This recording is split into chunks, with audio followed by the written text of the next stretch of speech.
Today we're going to talk about audio and how to get clean sound on the wedding day. But first, it's a snow day. You ready for snow day? Yeah? With your wings. You ready? And go! Whoa! Whoa, Daddy's dizzy.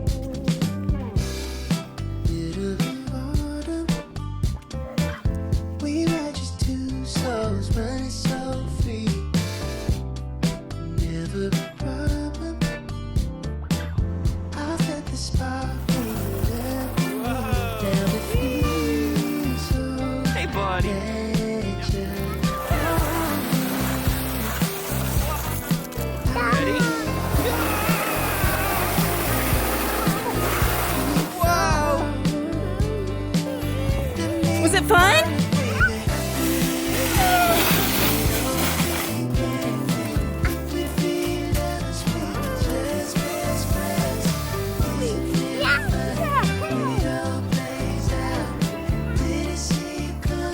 Alright, so audio.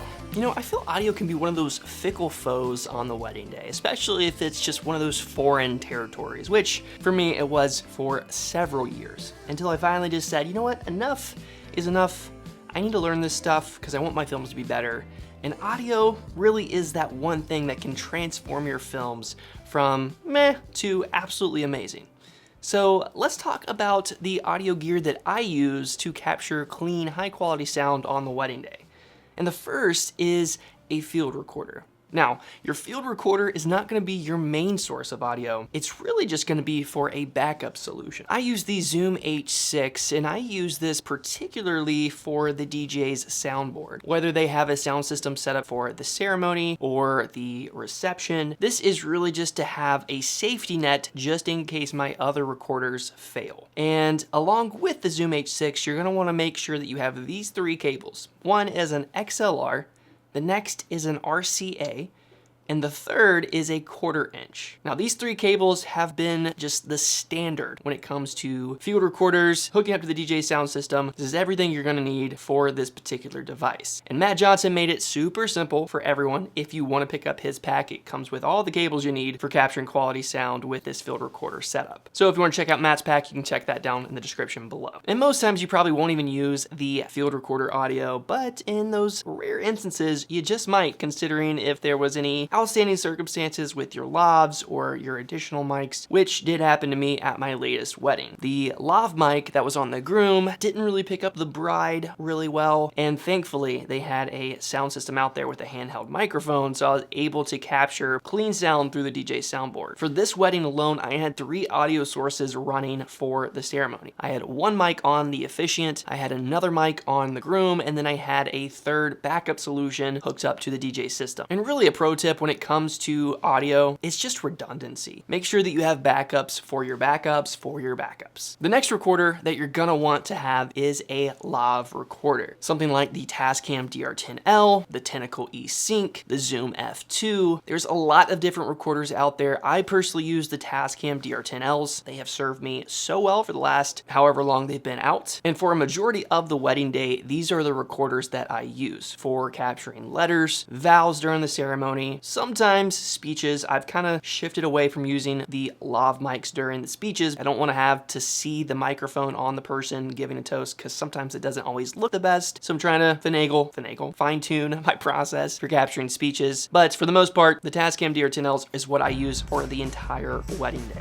Today's video is sponsored by VidFlow. VidFlow is a high-quality video delivering platform that I have been using for the last few years to deliver an exceptional, unrivaled client experience to my couples. Because let's face it, the way that you deliver your wedding film matters just as much as how you make them. And you want a trusted solution, a trusted source on delivering that experience. With VidFlow, you get that all-in-one solution that really cuts the middleman out of the equation from having to go through all these different platforms like Dropbox, Dropbox, Google Drive, YouTube, creating a blog post, save all that time and just go through one platform like VidFlow to create your custom branded experience, wow your couples right from the start, and create a seamless way for them to download and share their wedding film. So if you're interested in using VidFlow this year for your wedding film business, you can get 20% off on an annual subscription if you use my code WAYWARD at checkout. So check the link down in the description below for more information. Next, let's talk about the bride's mic. Now, if anyone has a better solution for miking the bride, I am literally all ears, because this solution I don't really personally enjoy, but it does work and it works really well. Also, depending on a couple different factors like the bride's dress, you know, their tolerance level and their willingness. So if those three things are in your favor, then you're good to go. So I use the Ursa mic strap. It's a thigh strap that just goes right around the bride's thigh. Self-explanatory, Jared, nice. Paired with the white Tascam DR10L, and then I feed it up through the bride's dress and then stick it on using Rycoat stickies. I also slap some wind protectors on the dress just in case we're outdoors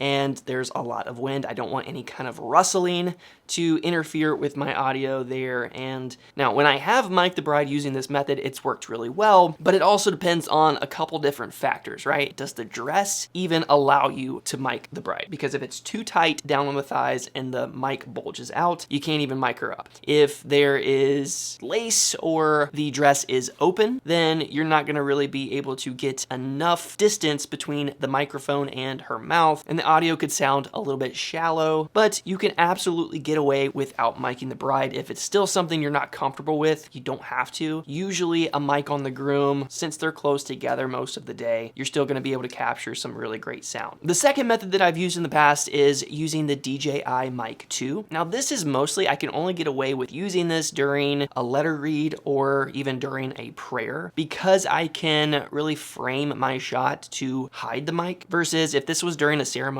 this would be very difficult to try to hide that mic, especially for the photographer, even though they could just Photoshop that easily, whatever. But for me, you know, you're gonna see the mic, and that's one thing that I'm trying to get away from, is just visually showing the mic, especially on the groom and the officiant, because I don't know, I'm just trying to create that illusion, right? Create that movie that just makes it even more immersive, where there's no distractions visually. And a lot of the times even myself, when I'm watching videos back and I see a mic on the person, it's like, okay, that's a distraction. So that's gonna remove me from the emotion that I'm trying to feel. Next, let's talk about my backup kit. Now this, again, is so important to have redundancy on the wedding day. So the first recorder that I love, absolutely adore, is the Sony TX660. Now I use this mic for really any situation. You can drop it in a dad's jacket pocket if they're doing a quick first look. You can use it for the speeches, for the reception, which is how I generally use it. You could use it for the ceremony if they have a handheld mic set up. You could use it for rehearsal dinner to capture a backup sound. And the quality of this mic is just so good that it is just absolutely a must-have for wedding videographers. Now I pair this with the mic sleeve. This is the one that I use.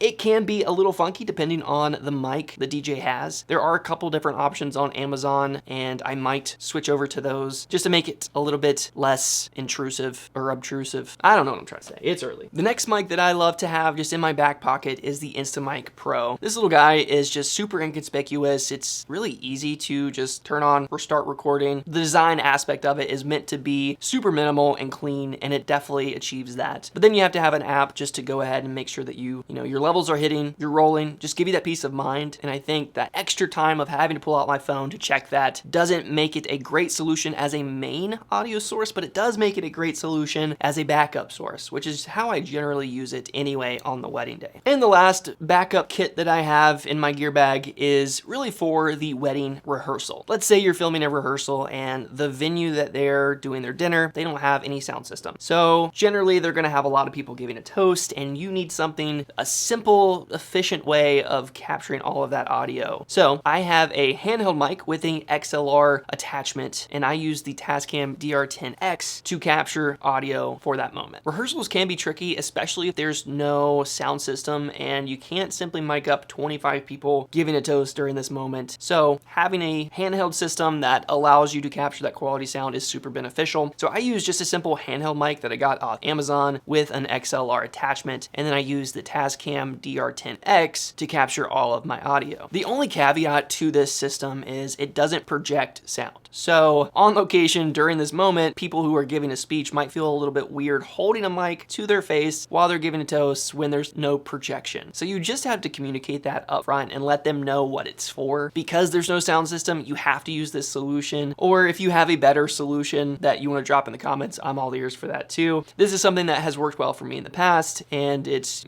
gotten the job done. And obviously, if it's feasible, you can mic up whoever's giving a toast during the rehearsal. I've certainly done that before. It's a lot of work. It's a lot of stress. Don't recommend it. So the more you can have some kind of alternative solution that just lets you capture efficiently, the better. That's definitely going to be the best case scenario.